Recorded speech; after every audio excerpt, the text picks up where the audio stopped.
नमस्कार दोस्तों, स्वागत है आपका एक और नई वीडियो में। आज मैं आपके लिए इंजीनियरिंग फिजिक्स के कुछ इंपॉर्टेंट क्वेश्चंस लेकर आया हूं, जो कि आपका पहला एग्जाम है।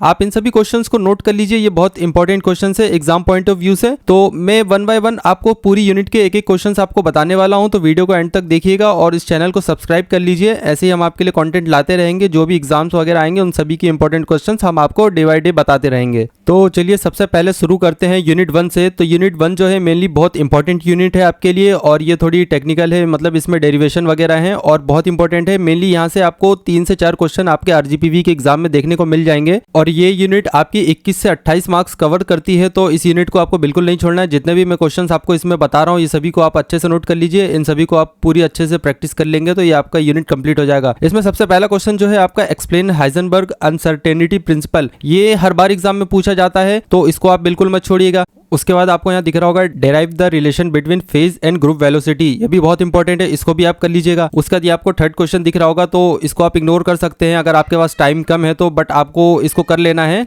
अगर आपके पास टाइम नहीं है तो आप इसको इग्नोर कर सकते हैं, बट ये भी बहुत इंपॉर्टेंट क्वेश्चन है। उसके बाद आपको यहाँ फोर्थ दिख रहा होगा derive the time dependent Schrodinger wave equation. तो यहाँ पर आपको 2 टॉपिक होंगे इसमें, एक टाइम डिपेंडेंट है, एक टाइम इंडिपेंडेंट है। तो दोनों में से एक ना एक क्वेश्चन हर साल आरजीपीवी, मतलब कि हर सेमेस्टर में आरजीपीवी अपने एग्जाम में पूछता है, चाहे वो बैक का एग्जाम हो या नॉर्मल एग्जाम हो। तो आपको टाइम डिपेंडेंट और इंडिपेंडेंट दोनों करना है। अगर आपके पास टाइम कम है तो आप टाइम डिपेंडेंट कर सकते हैं, ये इंपॉर्टेंट क्वेश्चन है।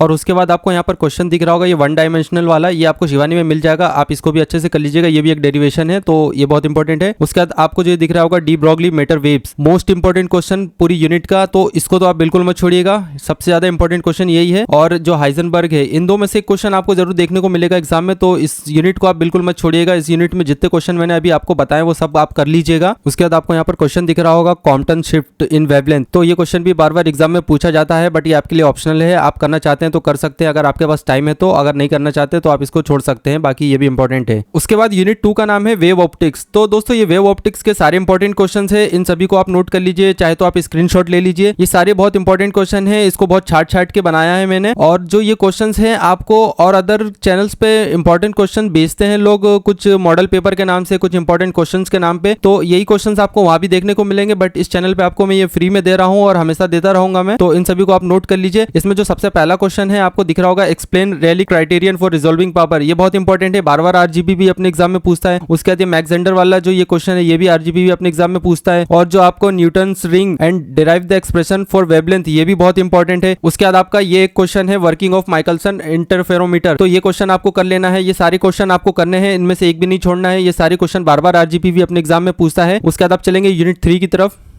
अब यूनिट 3 का नाम है इंट्रोडक्शन टू सॉलिड्स। अब जो दोस्तों ये यूनिट है, यहाँ से आपको 2 या 3 क्वेश्चन आरजीपीवी के एग्जाम में देखने को मिलेंगे, जिसमें सबसे ज्यादा पूछे जाने वाला क्वेश्चन जो है ये 6 कैरेक्टरिस्टिक ऑफ जेनर डायोड, ये क्वेश्चन इंपॉर्टेंट है। उसके बाद hall coefficient and hall voltage, ये भी बहुत इंपॉर्टेंट है। ब्लोच थ्योरम भी आपको बिल्कुल नहीं छोड़ना है, और जो सेमीकंडक्टर है इनके बारे में एक्सप्लेन करना है, बेंड थ्योरी फॉर सॉलिड, तो ये सारे क्वेश्चन आपको कर लेने हैं। इसके यूनिट 3 आपकी कंप्लीट हो जाएगी। और इसके बाद अब मैं आपको यूनिट 4 की तरफ ले चलूंगा, बट उससे पहले मैं आपको बोलना चाहूंगा कि जितने ये 3 यूनिट है आपको इसमें से बिल्कुल नहीं छोड़ना है, जितने भी अभी तक मैंने क्वेश्चन बताए हैं। अब यूनिट 4 और जो यूनिट 5 है, आप यूनिट 5 को स्किप कर सकते हैं, वो अभी आपको मैं बताऊंगा कौन कौन से उसमें करने हैं या कौन से नहीं करने हैं। और यूनिट 4 की तरफ चलते हैं। अब जो यूनिट 4 का नाम है लेजर एंड ऑप्टिकल फाइबर्स, तो दोस्तों ये भी बहुत इंपॉर्टेंट यूनिट है, इसको भी आपको बिल्कुल नहीं छोड़ना है। इसमें जो सबसे पहले क्वेश्चन आपको दिख रहा होगा यहाँ पर, explain the construction and working of HENE laser with energy level diagram, ये लेजर का आपको ये वाला क्वेश्चन कर लेना है। एक रूबी लेजर है, उसको भी आपको कर लेना है अच्छे से। तो इन 2 में से एक क्वेश्चन तो आएगा, लेकिन सबसे ज्यादा जो पूछा जाता है वो HENE लेजर पे है, यानी हीलियम नियॉन लेजर। तो उसके बाद ये आप करेंगे, और आपको जो ये लेजर वाला ये वाला क्वेश्चन दिख रहा है मेजर एप्लीकेशन ऑफ लेजर, तो एप्लीकेशन तो हर बार पूछता है, मतलब की लेजर पे एप्लीकेशन ये आना ही आना है। ये आपको शॉर्ट नोट में आ सकता है या 7 नंबर का क्वेश्चन भी आ सकता है, तो इस यूनिट को आप पूरी कर लेंगे तो आपका अच्छे से हो जाएगा ये यूनिट। अब दोस्तों जो यूनिट 5 दिख रही है आपको, उसका नाम है इलेक्ट्रोस्टैटिक इन वैक्यूम। दोस्तों ये यूनिट आपके लिए ऑप्शनल यूनिट है, जिनको लगता है कि वो पूरा सिलेबस कर सकते हैं वो इस यूनिट को कर ले अच्छे से, और जिनको लगता है कि वो नहीं कर पाएंगे तो उनको मैं 1-2 क्वेश्चन बता देता हूं। इसमें जो गॉस लॉ है ये वाला क्वेश्चन आप इसको कर लीजिएगा, और जो explain Maxwell equation in vacuum ये कर लीजिएगा, और एक क्वेश्चन ये है स्टोक थ्योरम, तो आप इसको छोड़ सकते हैं। बट जो आपको ये वाला दिख रहा है एक्सप्लेन स्टोक थ्योरम और ये गॉस डाइवर्जेंस थ्योरम, इन दो थ्योरम में से एक क्वेश्चन आप कर लेंगे तो ये यूनिट आपकी हो जाएगी। मतलब ये दो क्वेश्चन बहुत इंपॉर्टेंट है इस यूनिट में, तो जिनको लग रहा है कि वो पूरी यूनिट नहीं कर सकते तो ये दो क्वेश्चन कर लें, बाकी आप इस यूनिट को अच्छे से कर लेंगे तो ये यूनिट आपकी पूरी कंप्लीट हो जाएगी। और दोस्तों मैं आपसे रिक्वेस्ट करना चाहूंगा कि आप इस वीडियो को ज्यादा से ज्यादा लोगों तक शेयर कीजिए और अपने कॉलेज के जो ग्रुप्स वगैरह हैं उनमें भी शेयर कर दिया कीजिए और इस चैनल को सब्सक्राइब कर दीजिए। मैं ऐसे ही वैल्यूएबल कंटेंट और ऐसे ही वैल्यूएबल वीडियोस आपके लिए लाता रहूंगा और जो भी एग्जाम्स वगैरह के क्वेश्चंस होंगे वो आपको बताता रहूंगा। तो चलिए अब किसी और वीडियो में मिलते हैं।